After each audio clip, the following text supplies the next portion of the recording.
Welcome.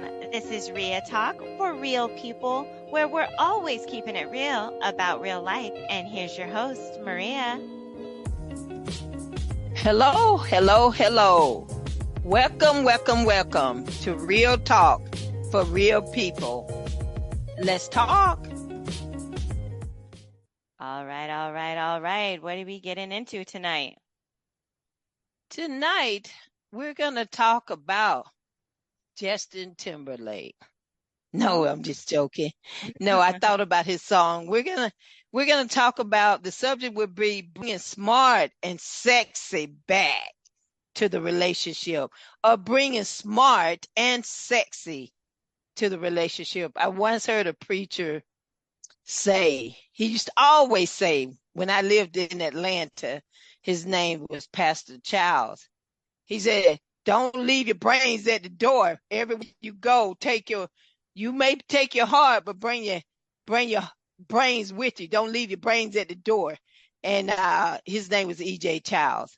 And not like that's still his name because he's still alive. But there's something I'll never forget. I thought it was very much worth him saying it, because people sometimes get so emotional about many things, and we most often get very emotional about relationships. But I'm going to tell you, like Pastor E.J. Childs said, if you're going to lead with your heart, okay, I'm going to paraphrase what he said. Let me starting over. If you're going to lead with your heart, don't leave your brains at the door. Mm-hmm. And this is what we're talking about, bringing smart and sexy back to the relationship. Justin Timberlake said, and I used to love to hear him, I just love the beat to that song, I'm bringing sexy back. Some people don't know how to act. Yeah, some people don't know how to act, because not only they know how to, most women know how to bring sexy. They know how to bring the sexy, but can you bring the smart? You got the smart, but you leave it at the door. So I'm going to say, bring the smart back. You know how to act. Don't be crazy, girl. Lead with your heart, but don't leave. Lead with your heart, but don't leave your brains at the door. The door of your emotions, the door of your relationship. And I say this because relationships, in the beginning, it's all the emotion. Oh, he said he loved me. He said he feels some kind of way. Oh, he never felt like this about anybody else. And perhaps he did. Maybe he's telling the truth. But I love this, what I'm getting ready to say. And I think my old Southern grandmama used to say it. Love may bring you a thrill. That's the sexy part. Love may bring you a thrill, but it won't pay any bills. And the first thing you have to say in bringing the smart into your relationship, when you start a relationship, be smart. You should not be in a relationship with someone that's asking you for money. Someone that's asking you to give them a ride. You don't have a ride. If you don't have a ride, I don't have time for you. Because that's not my level. That's not my level. I've been there. I'm too old for that. No, that's your smart. If he doesn't have a job, he doesn't have a car, you're like, but he's working on it. Well, come back and see me once you work through that and you got a ride, you got a car, and you brought your score up to at least 625. I didn't ask for a 700 credit score, but could you give me a 640? Somebody with a 640, 670, 700, 750. I need some good credit scores. And you really don't have time for me if you don't have these basic things together. Yes? I want to ask you, what if someone's in transition? You know, they do I have don't know. these things. What do you mean? If they have for example, I'm going to use myself as an example. I was trying to start my own business, trying to work my own thing. So in that point in time when someone approached me and wanted to be in a relationship, I did not have a car. I was not working because working in the traditional sense because I was working my business trying to get it, get it going. So a lot of the things that people quote unquote say, like, if you don't have Miss Me, if you don't have that, I do have these things and I can acquire these things, but you've caught me in that transition period. So I Okay. used to always Where say I that. I used to always say that with my ex. I was like, don't think that this is what it is. It's not. I'm trying to work something out, and you just caught me in that in between period. even for you, I'm sorry, you may disagree with me. Maybe you didn't have time to be in a relationship because you were in a transition period. True. Some people can work with that transition period, Mhm. but many of us, if not most of us, we cannot. And I, Right. I think that's a distraction for you to be in a serious relationship while you're transitioning. When you work in your own business, as a businesswoman myself, I know the effort and time that it requires to work your business. And, and, Mhm. and some people can work with that. Like, but most people are going to say, you can miss me with that. All right. But see, they're not talking about people like you that's working a job. Not only are you working a job, you're a businesswoman. Right. They can see that. Mhm. Okay, you're not bringing in the income like you want to just yet, but you're not sitting on your butt eating popcorns and cookies and watching TV all day, trying to say what's on Hulu, what's on Netflix, Amazon Prime, or whatever Prime Video or whatever it's called, or Correct. Peacock, any of Mhm. these entertainment things. You're working. You planning your work and working your plan, and all of your resources are tied up in your business, and Correct. that's acceptable. A person can see through that, but really, I'm talking about is I have seen grown men on regular children bikes. Boy, bye. Don't even, boy, bye. You can miss me with that on a bike. Here you are, 25 or older. I even seen guys as old as 55, 60 on bikes. And to my, hey girl, oh, bye boy, oh, let me run. Is it Halloween? Bye boy, you trying to do? Have a Halloween mask on or something? You can miss me with that. That's why I have to tell women, I'm helping him on the come up. I will help you on the come up if you're my husband. But if you're not my husband, as my grandbaby say, you're gonna have to miss me with that one. You need to do the come up yourself. If I was just your platonic friend and you needed help, that is different. But for my man, I'm gonna need a little bit more. I'm gonna need a lot more. I'm gonna need something. And I'm just to go back. Generally speaking, there's always exceptions to every rule. But I use like, oh, you're not gonna be with me in the struggle. Yes, I'd be with you in the struggle if we came together like my husband and I did in our first semester in college when we were just poor college student. But now we're not poor college student. In fact, we're not poor at all. Now we're not rich, but we're comfortable. But I was there from the beginning. you Mhm. know, but if I met my husband today and he was still trying to decide where he wants to be at 50, 55 years old or older, I'm like, you can miss me, just like they said, pass me not. Yes, pass me, baby, pass me. Because I'm bringing sexy and smart to the relationship. And smart means don't, if he asks you for money, bye, boy. You can miss me with that. I like what you said. That's my new. I'm adding that to my new repertoire. You can miss me with that. And I just meeting him and we've been dating maybe a day or two or three, a week or two, and he's talking about sex. Now, some people would disagree with me. They better they better remember what Steve Harvey said. Generally, I like to tell people what the Bible said, but most people get like, oh, that marriage? I'm not going to buy a car without trying it out. You may not buy a car, but how about a human? You're not buying me anyway. We're becoming one, as the Bible say. The two become one. So I have to really add what the Bible said in. You do what you want, like you're already doing.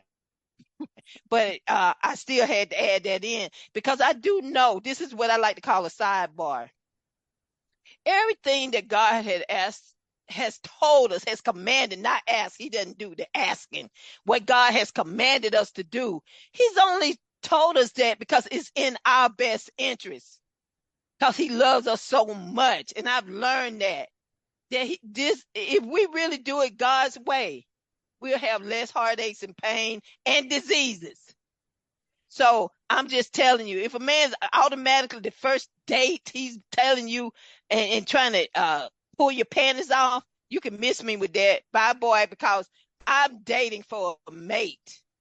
I'm not dating just to be quick, having a quick timber. What's that's the dating website where it's just for a booty call. Oh, Tinder. I'm not on Tinder. I would not be on Tinder. I mean, if I was single, I'm married, but I'm just saying. And if you are serious about your relationships and you are the marrying kind, and you want to date for a mate, get off what is it? Tinder. Mm-hmm. Get off Tinder and get some standards for your life. Standards for every area of your life, including dating and being in a marriage. If you are a married woman and your husband is not behaving like Boaz, but he's doing all the other things, he's a lazy ass, he's beating your acetaminate, arse, like is it the British or the Australian? He's beating your arse, but he's not being a Boaz, because Boaz supported his woman. Right. He brought her. She was on the come up with Boaz. But if a man is a lazy ass, a greedy ass, beating your ass, he's the wrong one. But believe me, there is a Boaz out there, someone that would support you as you support him, and you would grow together. And I'm talking about bringing smart and sexy to the relationship. Do not leave your brains at the door. When your gut start telling you something, but he looking good and he has a tight shirt and you can see those muscles are glistening and popping, and he got those kind of skinny jeans on, and you like, oh my God, and he's gorgeous. Look at the white teeth. And that smile. Girl, take a cold shower. In the meantime, lead with your heart, but do not leave your brains at the door. If you got to get a fan to cool it down, if you're not down for a cold shower, cool it down, because you do not want to leave your brains at the door. Even when you're married. When you're married, you tell your spouse, you and your spouse should have goals. And all goals, this is my thought about it. And since this is real talk, I'm going to give you some real talk. Here's some of the things you should start with for goal setting. Besides financial goals, you should have spiritual goals. You should have personal goals. Like, how often do I want to be in the gym? Know what your health is. Know what your blood pressure is. Know what your weight is. See your doctor annually. And if he needs to see you every 6 months till you can get your act together, eating green cruciferous vegetables. You may say, oh, I hate vegetables. See, make that your goal. Look and start going on YouTube. YouTube tell us about everything we want to know. YouTube, if you don't like YouTube, look at Google. If you can't look at Google, find somebody to look it up for you that'll help you. Set goals. Personal goals means your health. Listen, wealth without health, it doesn't matter. It's a bad trade-off. Personal goals, and that always include growing intellectually, learning something, learn about finances. How about the stock market? How about buying a house? Those are all personal goals.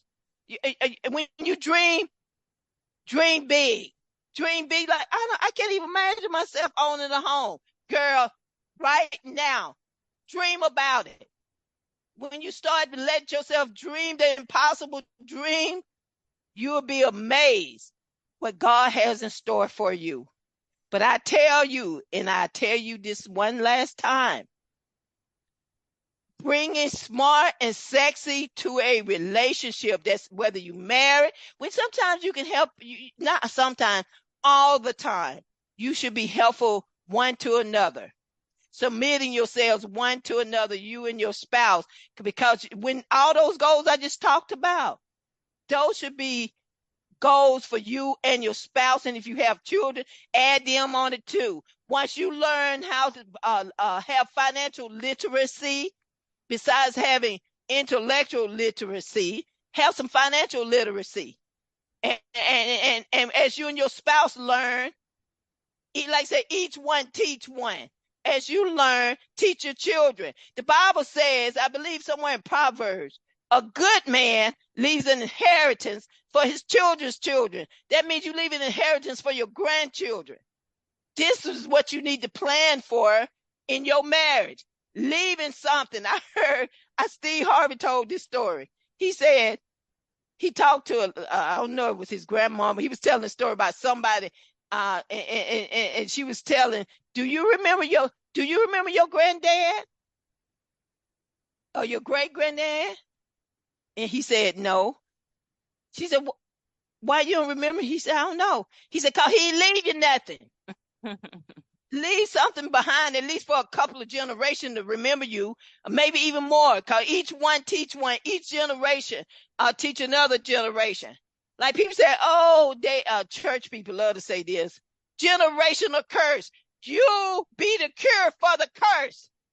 Cancel the curse. And this is how you do it. This is how we do it. Don't leave your smart out when you're getting sex in your lingerie, you working out, trying to be sexy, adding all that baby oil onto your body. On the other side of it, research on how to buy a house. First time homeowners, look at stock market. How even if you don't know anything about the stock market, learn something. Just say at first, I'm going to learn once a week something about the stock market. What does it mean? What do these terms mean? I need to bring smart to the relationship. Not only am I bringing sexy back, I'm going to bring smart back into my relationship for these reasons. The reason are you date for a mate and you are the marrying kind. Bringing sexy back. And smart, not leaving it at the door.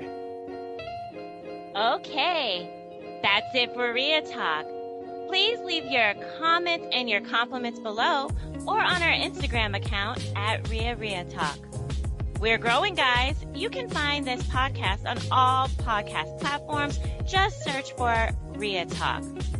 Also, remember to like, follow, and subscribe to RiaTalk, and we will see you next week.